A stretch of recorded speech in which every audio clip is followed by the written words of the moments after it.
2. The Red-Headed League. I had called upon my friend, Mr. Sherlock Holmes, one day in the autumn of last year and found him in deep conversation with a very stout, florid-faced, elderly gentleman with fiery red hair. With an apology for my intrusion, I was about to withdraw when Holmes pulled me abruptly into the room and closed the door behind me. "You could not possibly have come at a better time, my dear Watson," he said cordially. "I was afraid that you were engaged." "So I am." "Very much so." "Then I can wait in the next room." "Not at all. This gentleman, Mr. Wilson, has been my partner and helper in many of my most successful cases, and I have no doubt that he will be of the utmost use to me in yours also." The stout gentleman half rose from his chair and gave a bob of greeting, with a quick little questioning glance from his small fat encircled eyes. "Try the settee," said Holmes, relapsing into his armchair and putting his fingertips together, as was his custom when in judicial moods. "I know, my dear Watson, that you share my love of all that is bizarre and outside the conventions and humdrum routine of everyday life. You have shown your relish for it by the enthusiasm which has prompted you to chronicle, and, if you will excuse my saying so, somewhat to embellish so many of my own little adventures. Your cases have indeed been of the greatest interest to me," I observed. "You will remember that I remarked the other day, just before we went into the very simple problem presented by Miss Mary Sutherland, that for strange effects and extraordinary combinations we must go to life itself, which is always far more daring than any effort of the imagination. A proposition which I took the liberty of doubting." "You did, Doctor, but none the less you must come round to my view, for otherwise I shall keep on piling fact upon fact on you until your reason breaks down under them and acknowledges me to be right. Now, Mr. Jabez Wilson here has been good enough to call upon me this morning, and to begin a narrative which promises to be one of the most singular which I have listened to for some time. You have heard me remark that the strangest and most unique things are very often connected not with the larger but with the smaller crimes, and occasionally, indeed, where there is room for doubt whether any positive crime has been committed. As far as I have heard, it is impossible for me to say whether the present case is an instance of crime or not, but the course of events is certainly among the most singular that I have ever listened to. Perhaps, Mr. Wilson, you would have the great kindness to recommence your narrative.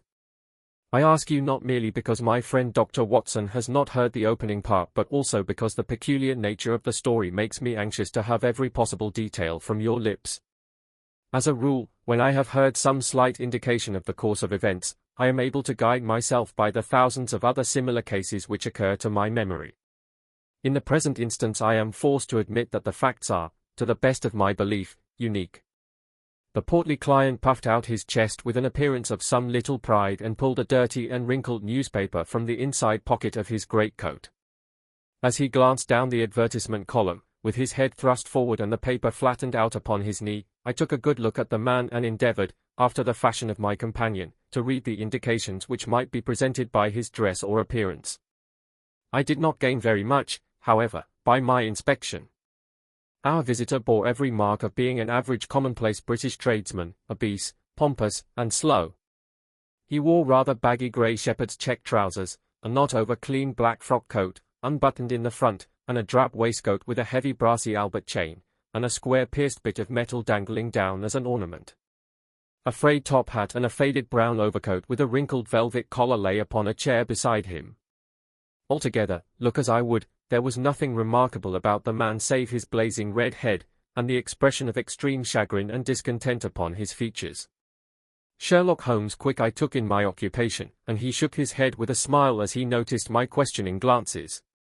Beyond the obvious facts that he has at some time done manual labor, that he takes snuff, that he is a Freemason, that he has been in China, and that he has done a considerable amount of writing lately, I can deduce nothing else. Mr. Jabez Wilson started up in his chair, with his forefinger upon the paper, but his eyes upon my companion. "How, in the name of good fortune, did you know all that, Mr. Holmes?" he asked. "How did you know, for example, that I did manual labor?" "It's as true as gospel, for I began as a ship's carpenter." "Your hands, my dear sir. Your right hand is quite a size larger than your left. You have worked with it, and the muscles are more developed. Well, the snuff, then, and the Freemasonry. I won't insult your intelligence by telling you how I read that, especially as, rather against the strict rules of your order, you use an arc and compass breastpin. Ah, of course, I forgot that. But the writing? What else can be indicated by that right cuff so very shiny for 5 inches, and the left one with the smooth patch near the elbow where you rest it upon the desk? Well, but China. The fish that you have tattooed immediately above your right wrist could only have been done in China. I have made a small study of tattoo marks and have even contributed to the literature of the subject. That trick of staining the fish's scales of a delicate pink is quite peculiar to China. When, in addition, I see a Chinese coin hanging from your watch chain, the matter becomes even more simple. Mr. Jabez Wilson laughed heavily. Well, I never, said he.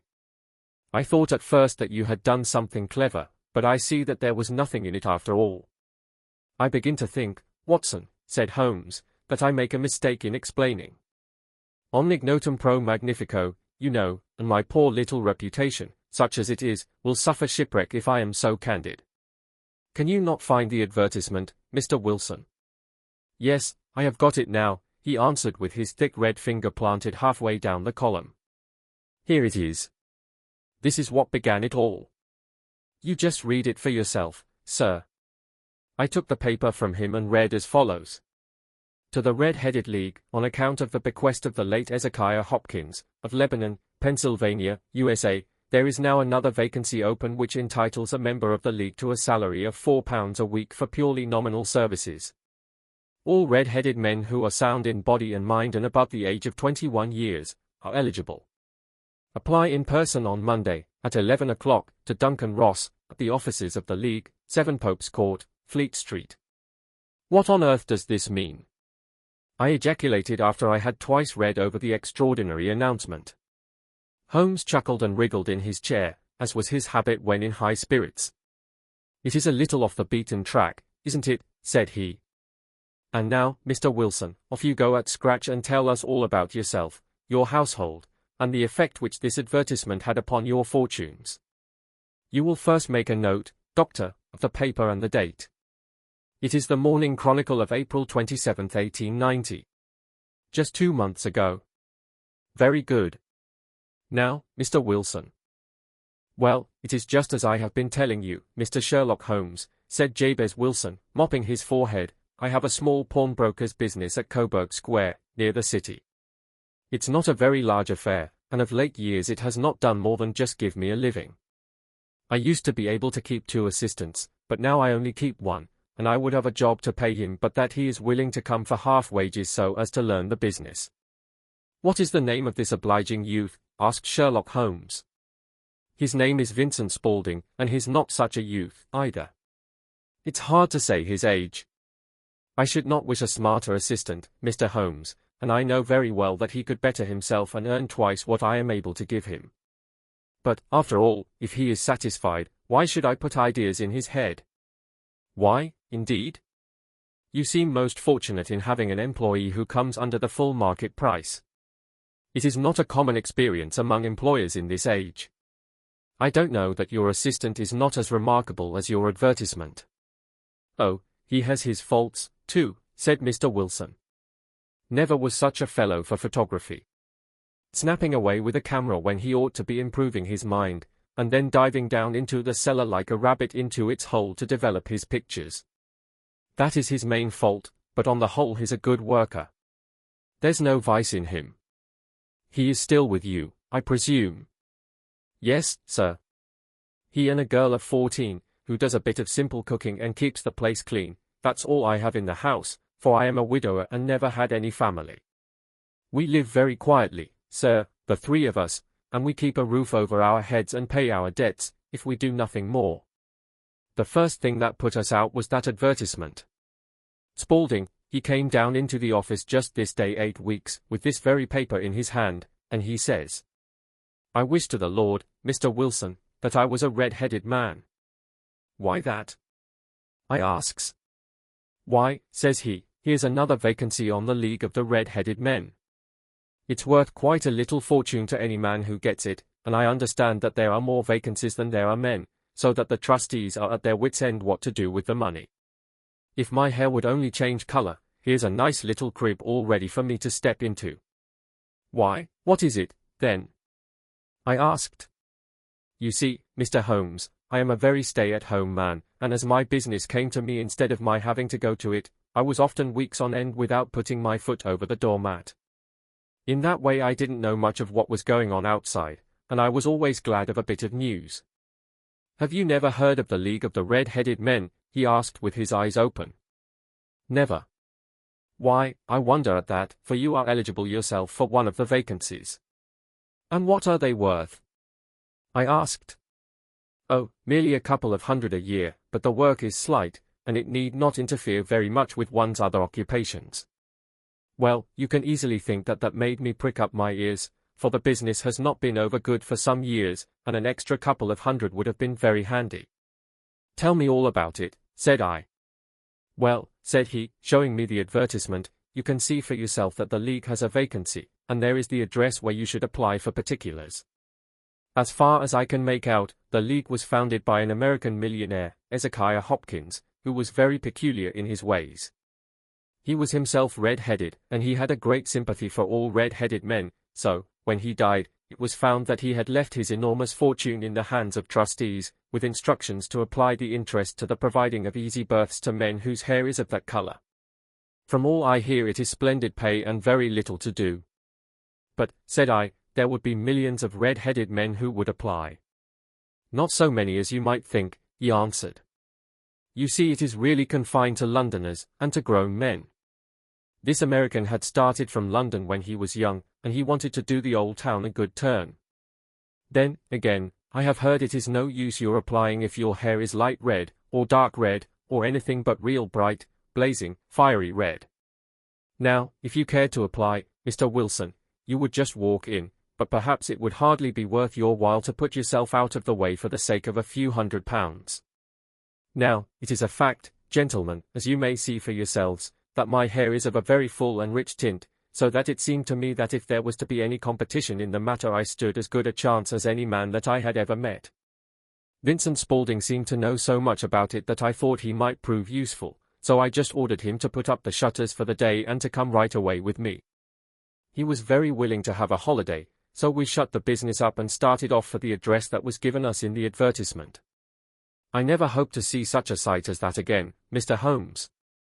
From north, south, east, and west every man who had a shade of red in his hair had tramped into the city to answer the advertisement. Fleet Street was choked with red-headed folk, and Pope's Court looked like a coster's orange barrow. I should not have thought there were so many in the whole country as were brought together by that single advertisement. Every shade of colour they were, straw, lemon, orange, brick, Irish setter, liver, clay, but, as Spaulding said, there were not many who had the real vivid flame-coloured tint. When I saw how many were waiting, I would have given it up in despair, but Spaulding would not hear of it. How he did it I could not imagine, but he pushed and pulled and butted until he got me through the crowd, and right up to the steps which led to the office. There was a double stream upon the stair, some going up in hope, and some coming back dejected, but we wedged in as well as we could and soon found ourselves in the office.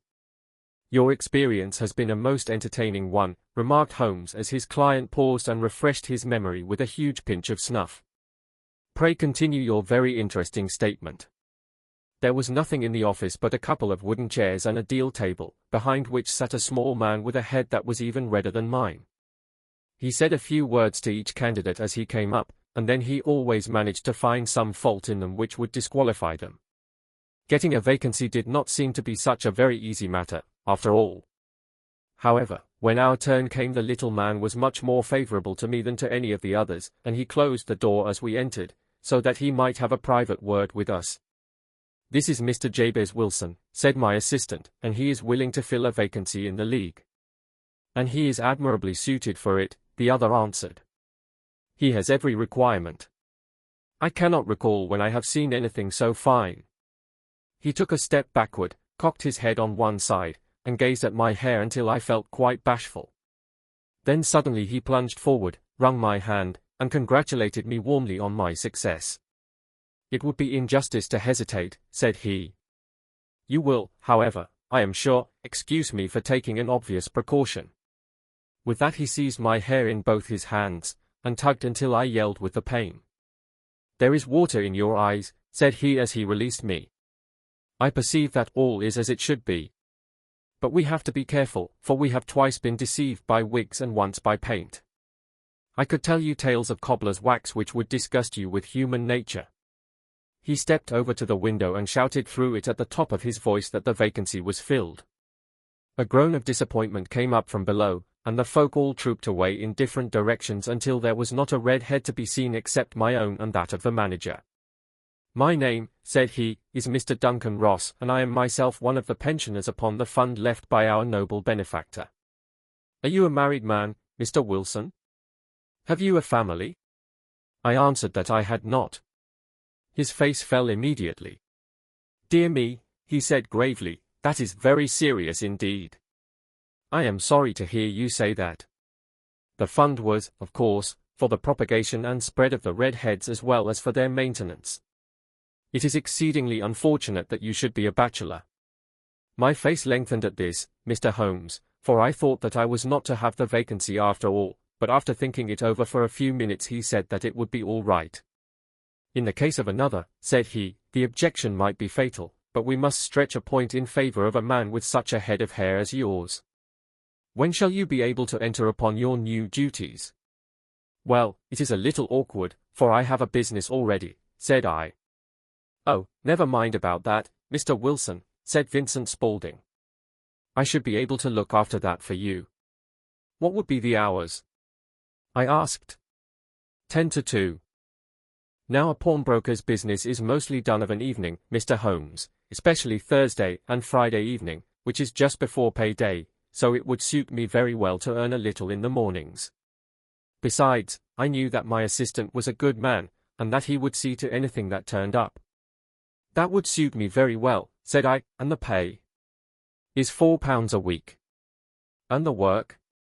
"Is purely nominal." "What do you call purely nominal?" "Well, you have to be in the office, or at least in the building, the whole time.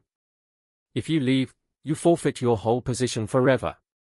The will is very clear upon that point. You don't comply with the conditions if you budge from the office during that time. It's only 4 hours a day, and I should not think of leaving," said I. "No excuse will avail," said Mr. Duncan Ross, "neither sickness nor business nor anything else. There you must stay, you lose your billet." "And the work?" "Is to copy out the Encyclopædia Britannica. There is the first volume of it in that press. You must find your own ink, pens, and blotting paper, but we provide this table and chair. Will you be ready tomorrow?" "Certainly," I answered. "Then, goodbye, Mr. Jabez Wilson, and let me congratulate you once more on the important position which you have been fortunate enough to gain." He bowed me out of the room and I went home with my assistant, hardly knowing what to say or do, I was so pleased at my own good fortune. Well, I thought over the matter all day, and by evening I was in low spirits again, for I had quite persuaded myself that the whole affair must be some great hoax or fraud, though what its object might be I could not imagine.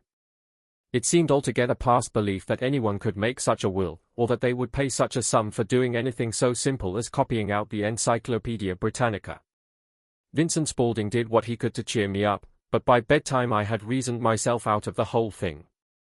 However, in the morning I determined to have a look at it anyhow, so I bought a penny bottle of ink, and with a quill pen, and 7 sheets of foolscap paper, I started off for Pope's Court. Well, to my surprise and delight, everything was as right as possible. The table was set out ready for me, and Mr. Duncan Ross was there to see that I got fairly to work. He started me off upon the letter A, and then he left me, but he would drop in from time to time to see that all was right with me. At 2 o'clock he bade me good day, complimented me upon the amount that I had written, and locked the door of the office after me. This went on day after day, Mr. Holmes, and on Saturday the manager came in and planked down 4 golden sovereigns for my week's work. It was the same next week, and the same the week after.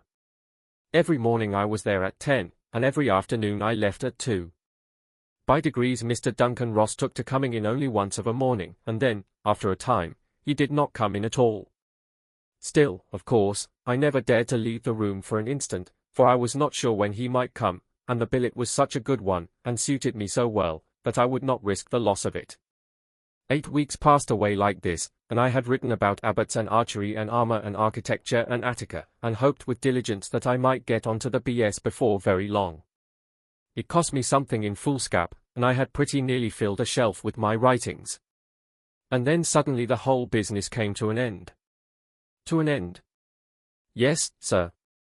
And no later than this morning. I went to my work as usual at 10 o'clock, but the door was shut and locked, with a little square of cardboard hammered onto the middle of the panel with a tack. Here it is, and you can read for yourself. He held up a piece of white cardboard about the size of a sheet of note paper. It read in this fashion. The Red-Headed League is dissolved. October 9, 1890. Sherlock Holmes and I surveyed this curt announcement and the rueful face behind it, until the comical side of the affair so completely overtopped every other consideration that we both burst out into a roar of laughter. I cannot see that there is anything very funny, cried our client, flushing up to the roots of his flaming head. If you can do nothing better than laugh at me, I can go elsewhere. No, no, cried Holmes, shoving him back into the chair from which he had half risen. I really wouldn't miss your case for the world. It is most refreshingly unusual. But there is, if you will excuse my saying so, something just a little funny about it.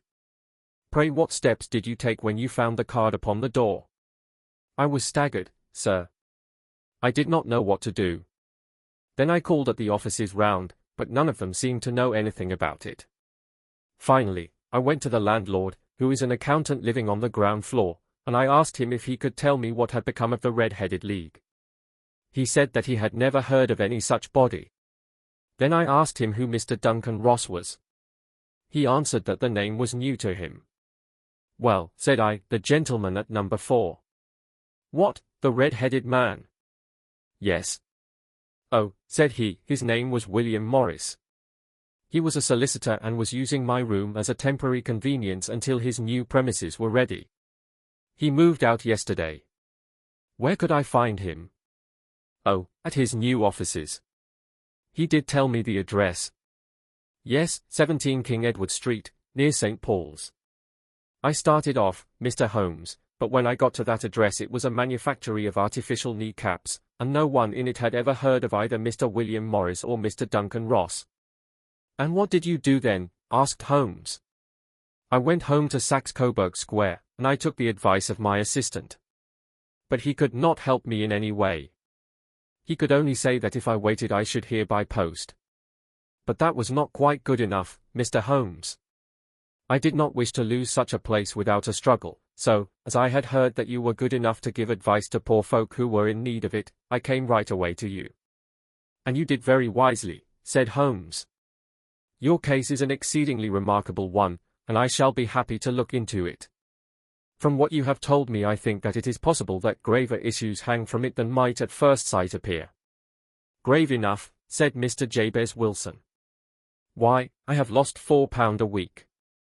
As far as you are personally concerned, remarked Holmes, I do not see that you have any grievance against this extraordinary league.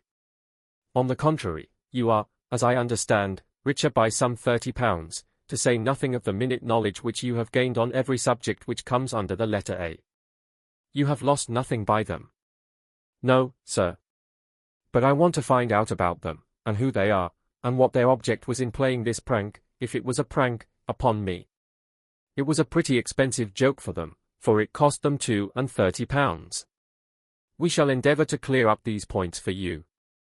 And, first, 1 or 2 questions, Mr. Wilson. This assistant of yours who first called your attention to the advertisement, how long had he been with you?